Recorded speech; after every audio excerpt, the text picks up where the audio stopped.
ดีเนาะไอ้น้องตึกเป็ดเอามาทุกคนวันนี้เช่นเคยตึกประคอมันนี่นะใส่กบอย่างหมดตลอดวันนี้มาคนเดียวเนาะทีมงานบูยูจักคน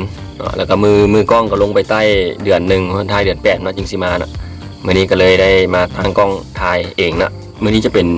EP 5แล้วเนาะจะลองใส่สีดำกับกบตัวใหม่ของทีมงานเราเนาะใบหลิวมันจะสั่นพิเศษเนาะเวลาเขาลากมันจะมีเสียงเครื่องตีไปไกลมันจะไม่ได้ยินเสียงเวลาเขาลากมาใกล้มันจะได้ยินเนาะคือเสียงมันจะดีดน้ำมันจะเอิ้นปลาได้ดีโอเค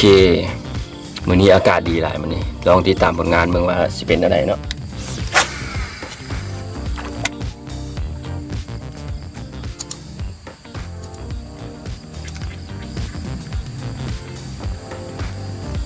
ขายก่อนเนาะ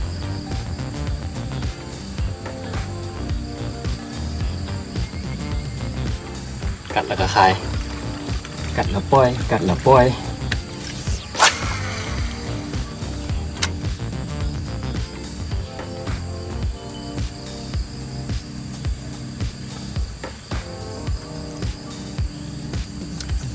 อยู่แล้วมันนี่นะอยู่แล้วมาอีกตัวแล้วมันมือกล้องกูอยู่เราไปเห็นตอนกัดเนาะโอเคบ่เป็นยังต่างกล้องเบิ่งคนเตี๋ยแล้ววิดีโอมันจะย้อนแสงเนาะโอเคไซส์แดดเดียวเหตุผลที่เลือกไซส์ B5 เนาะช่วงฤดูฝนเพราะว่าป่าตัวใหญ่บ่ค่อยมีเนาะส่วนหลายมันไซส์แดดเดียวเนาะค่อนข้างน้อยเพราะว่าB5 เนี่ยมันจะขนาด3 เซนเนาะพอดีเหมาะเลยกับป่าที่กำลังห่าวป่าน้อยเนาะ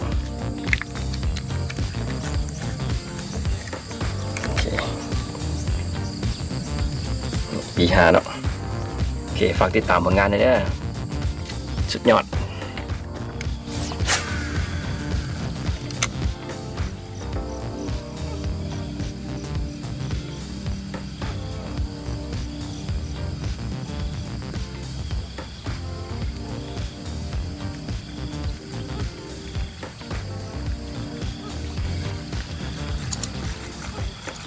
มีป่านำมาแต่มันบกัดเวลามันเสียทรงเขาก็เลยกระจัดสะเข่าทรงเนาะยิงตีต่อไปเนาะเดี๋ยวตีเกาะหญ้าเขาเนี่ยเพื่อแอคชั่นมันจะออกได้เต็มที่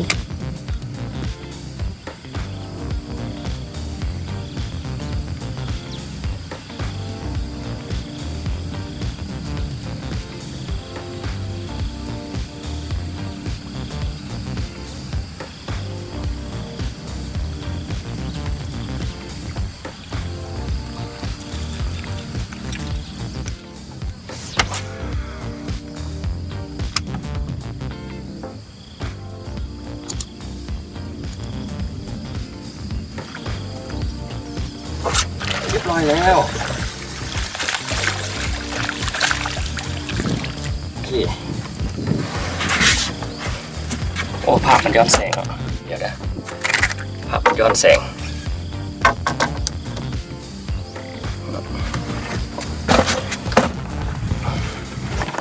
โอเคB5สีดำนะมั้ยเนาะตัวนี้เป็นสีดำเข้าเต็มๆเลยลงเลยเนาะB5สีดำมื้อนี้อากาศดีเนาะป่าค่อนข้างกัดดีสมควรเนาะเวลามันเสียทรงเขาก็จัดเข้าทรงเนี่ยให้มันเข้าทรงเขาก็ตีต่อได้โอเคฝากติดตามผลงานหน่อยเด้อ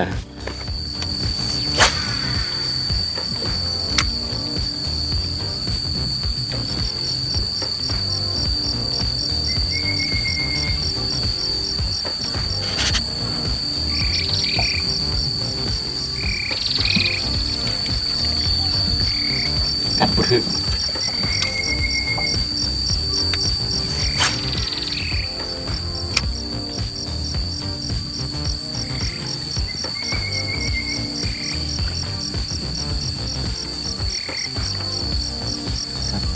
แล้วก็บกัดเลยกัดบุทึกแล้วก็ไปเลย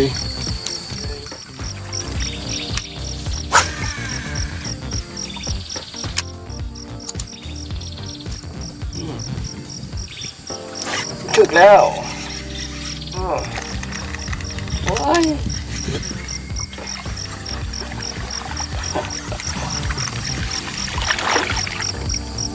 อ๋อเกือบหลุดหลุดลงเหือหลุดแล้วโอเคดีห้าปลาใส่นี่